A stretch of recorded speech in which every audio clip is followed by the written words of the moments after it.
How many stacks can Grey Talon really have with his ultimate? What is the extent of Bebop's hook? And much more. Welcome to Deadlock MythBusters. My name is Duck and I'm your host. I'm diving into community asked myths and putting them to the test. Don't forget to hit that like and subscribe button and make sure to comment down below what myths you would like to see tested. But anyways, let's get started. So the first quote unquote myth we're going to be testing out is how many stacks you can actually have on Talon's ultimate ability. If you don't already know, Talon's ultimate ability, Guided Owl, gives a +5 permanent stack of spirit power upon a kill. But the question is, how many stacks can you actually have? To make my life a little bit easier, I came to the sandbox mode, gave myself a whole bunch of spirit power items and maximum level, just so I can make my life a little bit easier when doing this. As you can see, each time I'm getting the kills, I'm increasing these stacks on the ultimate ability. Easier zoomed in, I'm already at +45, and we will just continue this. Fast forwarding a bit, you can see I'm at 33 kills and I already have +165 spirit power. And well, that's a lot of damage. If you're getting this many kills in the game, it's kind of crazy, only with the owl. But skipping ahead some more, around the 63 kill mark, we're at about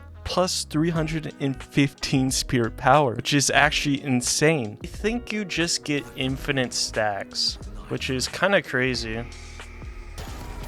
So yeah, it just infinitely stacks.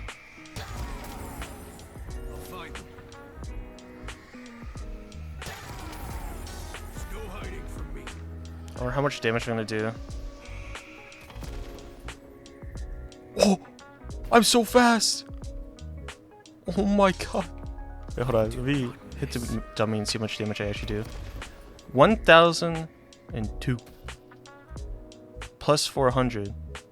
So 1,400. 1,400 damage. That number is insane. So that makes Talon's ultimate ability plausible. It will stack infinitely upon each kill you get and can do a lot of damage. I continued more of the stacking in my free time and it got to some pretty ridiculous numbers. Moving on to our next myth, or just general question, is how much damage can Lash actually do? If you didn't already know, Lash's first ability, Ground Strike, scales on what height you are at and will ultimately determine the amount of damage you're going to do. So well, let's just see how much damage I can actually do. So again, by going to the hero sandbox, then proceeding to the console and typing in no clip, we can just see how much damage we're going to end up doing. To also make it easier to determine how much damage I'm doing, I spawned an enemy puppet of Lash as well, so I know that he has 550 HP. This will also be conducted with no items, but let's get started. So at base, our ground strike or stomp damage is at 90, meaning if I go up, slam down, that's about 90 damage. Following that, then it's 12.8 damage per meter. You can't really determine the amount of meters you are up, we'll have to guess. So standing on top of this little veil glass window thing, the practice range or the sandbox, this will be our first marker. And how many meters should we say this is?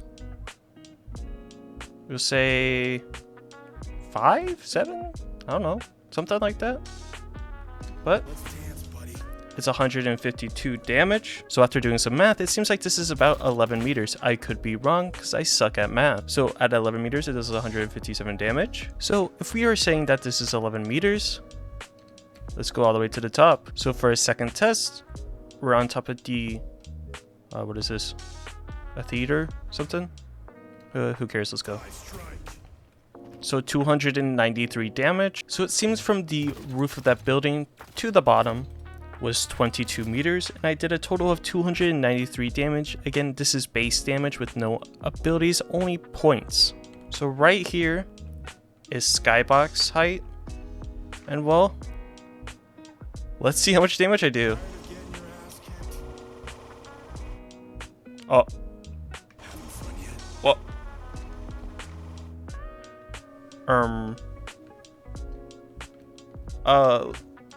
Let's try that again. Looks like I can't go above the skybox when doing the no clip, as it bugs out a little bit.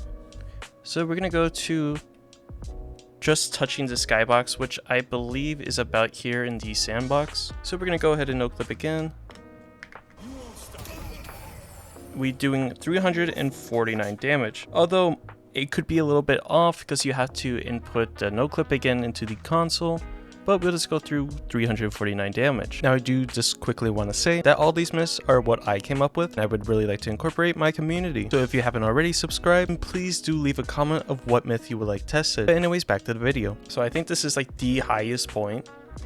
dealing 464 damage at probably the highest point in the map. So at 36 meters at full level with no abilities, you end up doing 464 damage. That very base roof till the bottom.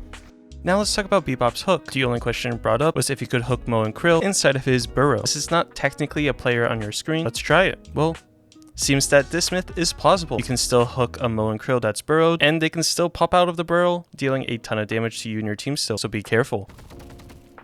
Then coming from a reply I got to a question on the Deadlock subreddit about all the possibilities that Debuff Reducer can help you with. So well, let's test without the Debuff Reducer on and no damage abilities for either person. It is now. There you go.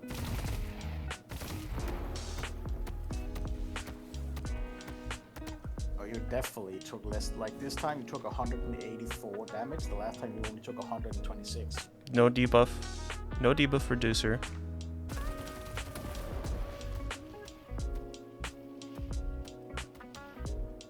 $189.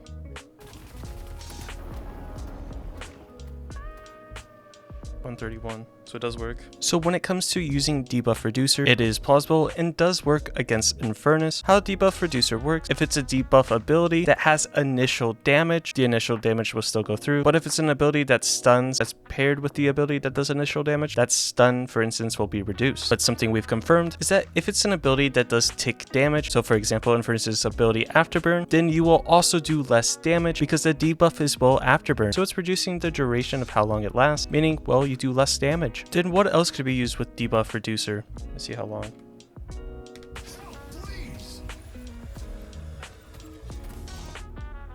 So you're there for the full duration? Then with the Reducer for Dynamo's ultimate.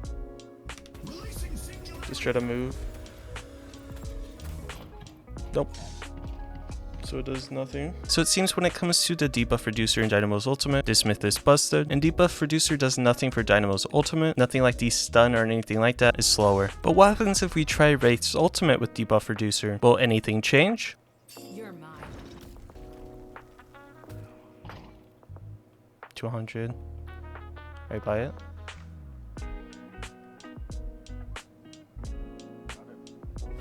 Lifting. Let's try that again to be sure. I don't think so. This is with, and now I'm removing it. I got him. Yeah, it does seem like it.